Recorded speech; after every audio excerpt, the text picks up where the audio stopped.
Hi guys! For today's video ay mag-i-staycation tayo sa isa sa mga beach resort dito sa Lubao, Batangas. Tara, sabahan nyo kaming i-explore ang Bigang Munti.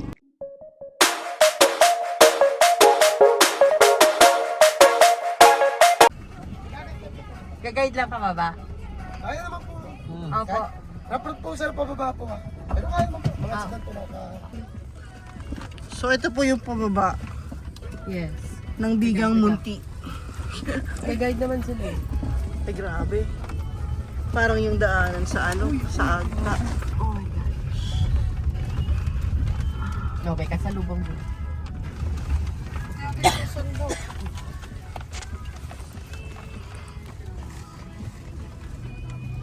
Pero kahit pa paano, maayos naman din. Daan, hindi siya mapag... Kung umulan to, Yung umulan. Careful. Oh my God. Ay! Kaya. Kasi na sila. Ay, sumasayad. Sumasayad. Wawa naman sila. Kaldereta. Ito yung sharp. And nandun. Kaya gusto mo pick up eh. Eh tapos may kasalubong pa. Ayan. Ay,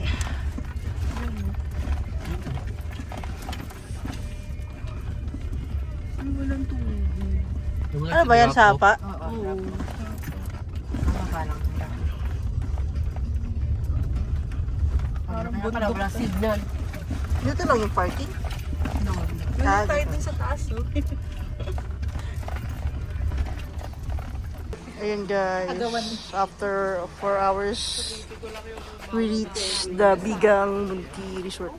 Okay, Bigang Munti Beach Resort guys, drop off area. So sa Beach House A daw kami. Ito yung itsura ng paligid ng resort, maganda. Medyo yung daan lang pababa papunta dito is pababa and masukal. So extra careful sa biyahe guys. Beachfront siya. May mini store. May mga gazebo. So ito yung main house. Okay. Okay. Yan yung A-house. Ito yung main beach house. Okay. Check lang natin.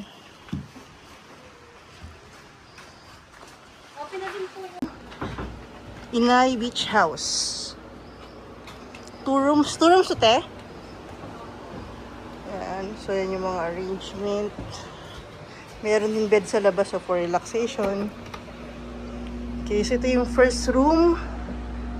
Malaki-laking bed siya. May air condition. Check the CR. Usual lang, basic. May tabo. May hot and cold ba? Hindi ko sure kung may hot and cold guys. Pero check natin later.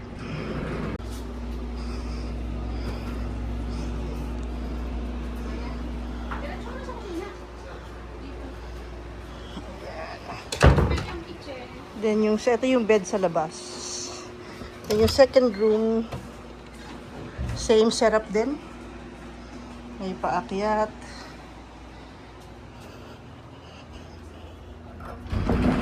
And same bathroom setup. And guys, my grill, my kitchen, may refrigerator, table, may mga din namin cooler. Kompleto sa utensils, stove, gas, ref.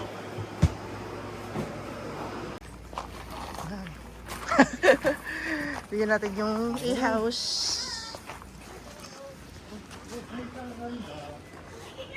Hi, baby. Actually, ito malaki din.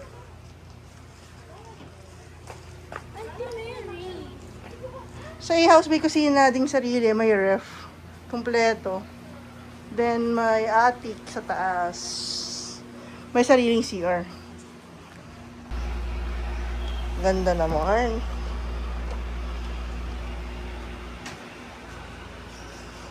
Morning at Bigang Munti. Yes, tita, ang ganda.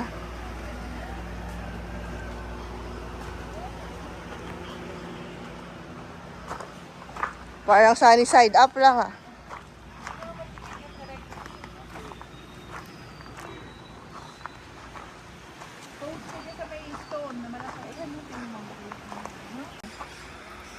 Ayan guys, ang ganda.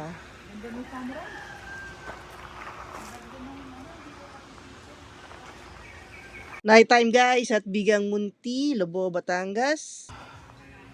Yan, dito kami sa A-House and cabin ni Inang. Yan, may pailaw sila guys. May mga ilaw din yung mga gazebo and may pa bonfire.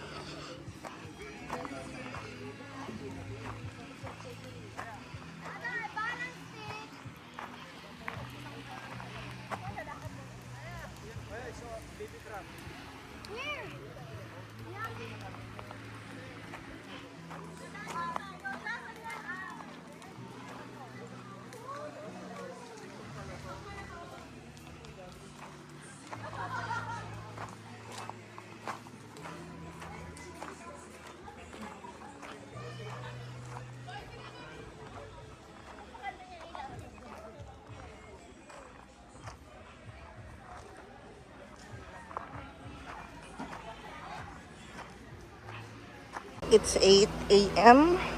Medyo mataas na yung araw, kalmado naman yung tubig. And when we're on our way to do island hopping. So bali yung cost ng boat for island hopping is around 5. Good for 10 to 15 packs. And pag may excess yata, 450. Confirm ko later.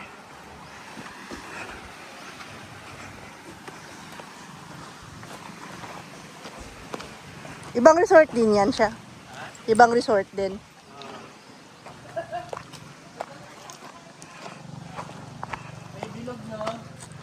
Ayan, so ito yung UFO. Check natin yung mga activities nila. So dito sa maliit na lagoon, sa dulo, yung sakayan ng mga activities.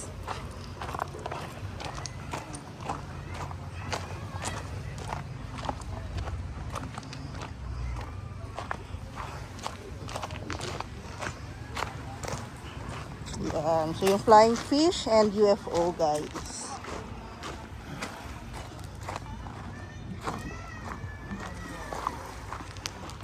Ito nga pala kami going to our island hopping tour at ilan sa aming mga pinuntahang spots.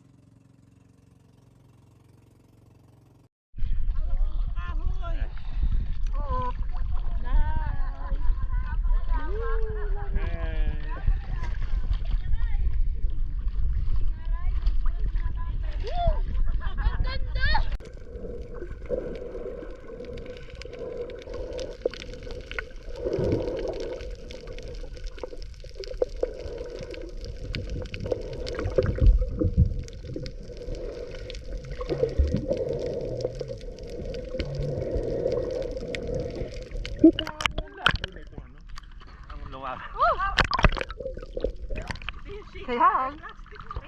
Ay, plastic pa ba?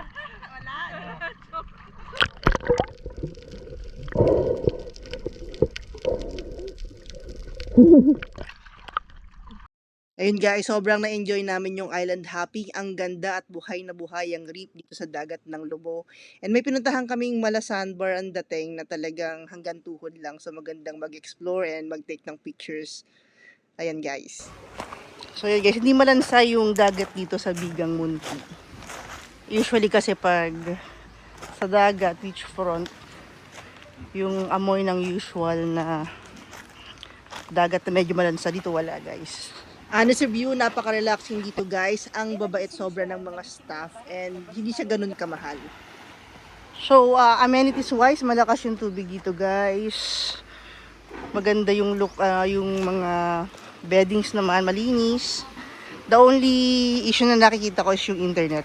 Meron silang charge na 100 per device. Medyo mabagal yung connection nung chinek ko kagabi. So, might as well bring your backup internet connection. And walang masyadong signal yung globe. May mga part lang na meron. So that's our Bigang Munti experience. Thank you for watching. And we'll see you on our next videos.